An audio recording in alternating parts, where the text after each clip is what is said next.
দেখো এটা হচ্ছে আমাদের বাড়ির পেঁপে গাছ। দেখো কত বড় বড় পেঁপে ধরেছে, অনেক বড় বড় পেঁপে ধরেছে, একদম ঠেসে একদম পুরো একদম গাছটা পুরো ভর্তি পেঁপে ধরেছে। আর এই গাছের দেখো এটা হচ্ছে প্রথম বড় পেঁপে একটা যেটা পেকেছে, তাই এটা পেরেছি খাবো বলে।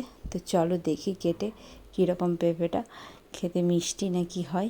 তো পেঁপেটা দেখো একদম রঙটা একদম গাঢ় রঙ পেঁপেটার। আর পেঁপেটার ভিতরটা দেখো একদম কিন্তু বীজ নেই পেঁপেটার। এমনিতে পেঁপের ভিতরে বীজের ঠাসা থাকে, কিন্তু দেখো এগুলো একটাও বীজ নেই, মানে একদম খুব কমই বীজ, একটা দুটো বীজ। তো এটা এবারে কেটে দেখি, খেয়ে দেখি কি হয়, মিষ্টি না কীরকম হয়। আর এই পেঁপে গাছটা কিন্তু লাগানো হয়নি, এমনিই পড়ে হয়েছে। কিন্তু এর পেঁপেগুলো এত সুন্দর বড় বড়, দেখে মনে হবে যে একটা আগে পারি, এত সুন্দর পেঁপেগুলো। তো আমি এগুলো তুলে নিচ্ছি, নোংরাগুলো পরিষ্কার করে নিচ্ছি, বীজগুলো সরিয়ে নিচ্ছি, তারপরে একটু খেয়ে দেখবো, তারপরে তোমাদেরকে বলছি কীরকম। তো এবারে একটা চামচ নিয়ে আমি এক স্কুপ নিয়ে নেব।